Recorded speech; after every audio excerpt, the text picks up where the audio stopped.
പ്രധാനമന്ത്രിയെയും കേന്ദ്ര വിദ്യാഭ്യാസ നയത്തെയും പൊതുമധ്യത്തിൽ അപമാനിച്ച് സംസ്ഥാന പ്ലാനിംഗ് ബോർഡ് ഉപാധ്യക്ഷൻ വി.കെ. രാമചന്ദ്രൻ സമഗ്ര വിദ്യാഭ്യാസ ഗുണമേന്മ പരിപാടിയിലാണ് പ്രധാനമന്ത്രിയെ അവഹേളിച്ചത്. കേന്ദ്ര സർക്കാർ കൊണ്ടുവന്ന പദ്ധതികളെ അടക്കം വിമർശിച്ചതിൽ അധ്യാപക സംഘടനകൾ പരാതിയുമായി രംഗത്തെത്തി.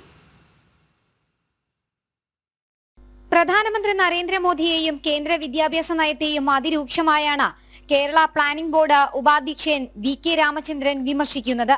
കേരളത്തിലെ സമഗ്ര വിദ്യാഭ്യാസ ഗുണമേന്മ പരിപാടി വേദിയിലാണ് രാജ്യത്തിന്റെ പ്രധാനമന്ത്രിയെയും പ്ലാനിംഗ് ബോർഡ് അധ്യക്ഷനായ നരേന്ദ്രമോദിയെ വി.കെ. രാമചന്ദ്രൻ അപമാനിച്ചത്.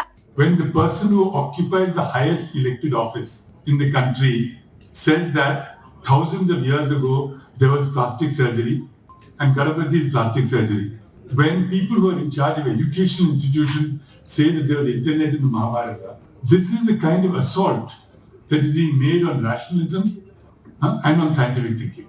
When schools are deliberately exclusionary in different parts of India. ശാസ്ത്രരംഗത്ത് നിരവധി പദ്ധതികൾ നടപ്പിലാക്കുകയും അത്തരം നടപടികളുമായി മുന്നോട്ടു പോകുന്ന കേന്ദ്ര സർക്കാരിനെയുമാണ് ഉന്നത ചുമതലയിലിരുന്ന വി.കെ. രാമചന്ദ്രൻ വിമർശിച്ചത്. ഒപ്പം നെഹ്റുവിനെ പുകഴ്ത്തലും. സംഭവത്തിൽ ദേശീയ അധ്യാപക പരിഷത്ത് പ്രതിഷേധം അറിയിച്ചിട്ടുണ്ട്. പരാതി ഉൾപ്പെടെ തുടർ നടപടികളും അധ്യാപക പരിഷത്ത് സ്വീകരിക്കും. പ്ലാനിംഗ് ബോർഡിന്റെ അധ്യക്ഷനായിരിക്കുന്ന പ്രധാനമന്ത്രിയെ കേരളത്തിന്റെ പ്ലാനിംഗ് ബോർഡിന്റെ ഉപാധ്യക്ഷൻ ആയിരിക്കുന്ന ശ്രീ വി.കെ. രാമചന്ദ്രൻ വളരെ നിന്ദ്യമായ ഭാഷയിൽ അദ്ദേഹത്തെ പൊതു ഉദ്യോഗസ്ഥന്മാർക്കിടയിൽ അവമതിക്കുകയുണ്ടായി. അദ്ദേഹത്തെക്കുറിച്ച് അദ്ദേഹം പറയാത്ത ചില പരാമർശങ്ങൾ, ഗണപതിയുടെ മൂക്കിന്റെ സർജറിയെക്കുറിച്ച്, അതേപോലെ തന്നെ ഡാർവിന്റെ പരിണാമ സിദ്ധാന്തം കേന്ദ്ര സർക്കാർ വിദ്യാഭ്യാസത്തിൽ നിന്ന് മാറ്റി എന്നെല്ലാമുള്ള തെറ്റായ പരാമർശങ്ങൾ പൊതു ഇടത്തിൽ വളരെ നിന്ദ്യമായ രീതിയിൽ നിന്ന് അവതരിപ്പിക്കുകയുണ്ടായി.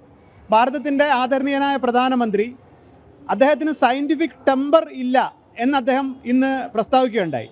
പ്രധാനമന്ത്രിയെ പൊതുജനങ്ങൾക്കിടയിൽ വളരെ മോശമായ രീതിയിൽ അവമതിക്കുകയും ചെയ്തിട്ടുണ്ട്. ഇതിനെതിരെ അധ്യാപക പരിഷത്ത് പരാതിയുമായിട്ട് പോകുന്നുണ്ട്.